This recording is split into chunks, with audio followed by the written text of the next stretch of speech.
Bismillahirrahmanirrahim. Assalamualaikum warahmatullahi wabarakatuh. Bapak-bapak, ibu-ibu, mas-mas, mbak-mbak, khususnya adik-adikku sekalian yang dirahmati Allah dimanapun Anda berada. Kembali di IIP Channel bersama saya, IIP Wijayanto. Kali ini kita akan membahas tema kenapa tanpa kamu hidup mantan tidak hancur berantakan.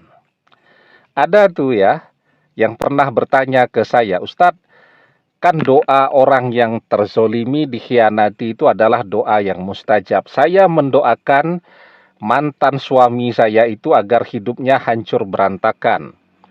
Tetapi kok hidupnya baik-baik saja, saya melihat di media sosialnya dia tambah romantis, tambah mesra, bersama dengan orang ketiga, dan sepertinya dia tambah kaya raya.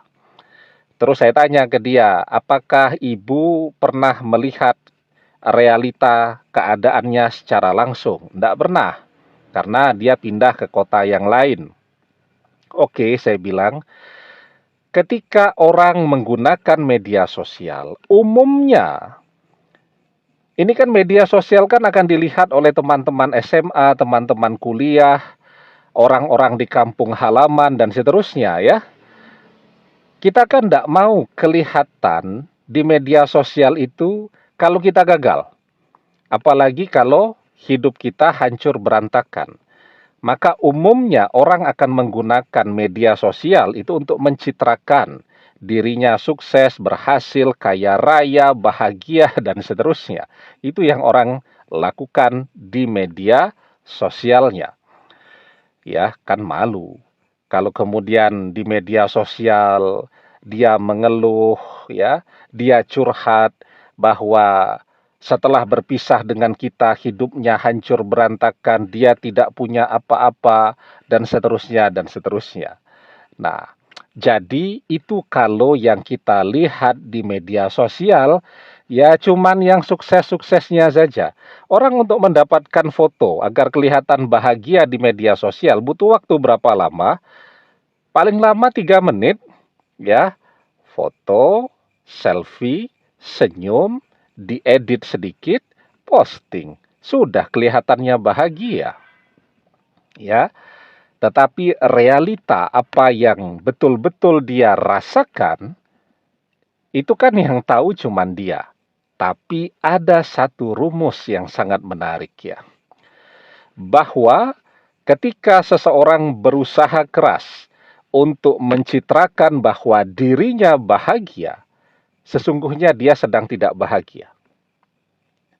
Ketika seseorang berusaha keras menampilkan citranya bahwa dia sukses, kaya raya, dan seterusnya, malah biasanya hutangnya banyak tuh. Karena umumnya orang yang betul-betul kaya itu justru tidak mau menunjukkan bahwa dia kaya raya. Biasa-biasa saja. Ya, bahkan penampilan orang-orang yang betul-betul kaya asli itu terlihat amat sangat sederhana. Nah, jadi itu rumusnya.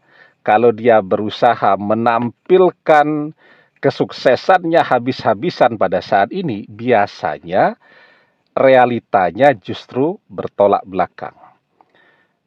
Ketika dia berusaha menampilkan bahwa dirinya saat ini betul-betul bahagia dengan orang ketiga yang bersama dia, yang sudah merebut dari kita, itu menunjukkan realitanya sebaliknya. Dia justru sedang amat sangat menderita bersama orang ketiga. Kita bisa lihat ya, banyak nih pasangan suami istri menggunakan media sosial sendiri-sendiri. Bahkan tidak berteman tuh di media sosial. Padahal satu rumah, satu kamar, suami istri kan. Tapi menggunakan media sosialnya sendiri-sendiri. Tetapi tiba-tiba misal si istri jadi rajin posting kebersamaannya dengan suami. Posting foto pernikahan dulu ya. Posting lagi makan-makan berdua, jalan-jalan, piknik, dan seterusnya. Padahal itu sesuatu yang tidak pernah dia lakukan sebelumnya. Kenapa begitu? Biasanya ketika seseorang mulai rajin posting tentang pasangannya, dia sudah mulai merasakan bahwa ada godaan orang ketiga yang mendekati pasangannya. Itu justru cara dia untuk memagari pasangannya ini, suami atau istrinya itu, agar tidak digoda lebih jauh lagi oleh orang ketiga. Jadi pesannya jelas tuh. Ini misal yang posting tadi istri ya, ini suami, jangan diganggu, jangan digoda. Nah, maka dia rajin tuh memposting kebersamaan bersama suaminya. Suaminya misal dia share tuh ya, fotonya juga biar tampil di media sosial suaminya, di beranda suaminya. Biar teman-teman media sosial suaminya, apalagi yang genit-genit ya, yang suka mendekati suaminya, yang memuji-muji suaminya dan seterusnya, tahu diri dan mundur. Nah, jadi itu realitanya, umumnya seperti itu. Biasanya sendiri-sendiri, tiba-tiba jadi aktif banget, ya, menunjukkan bahwa ini suamiku, bahwa ini istriku, dan seterusnya. Nah, itu biasanya dia sudah mulai merasakan ada godaan dari orang ketiga yang mulai masuk ke dalam rumah tangganya. Nah, jadi kenapa hidup mantan tidak hancur berantakan sementara kita sudah berdoa begitu? Lah, itu kan yang kita lihat di media sosialnya. Tapi tadi, biasanya apa yang orang tampilkan di media sosial, realitanya justru bertolak belakang. Ya, jadi bahwa doa orang yang terzolimi itu adalah doa yang mustajab. Kenapa demikian? Karena orang yang terzolimi itu amat sangat dekat dengan Allah. Wattaqi da'watal mazlum fa innahu laisa bainahu wa bainallahi hijab.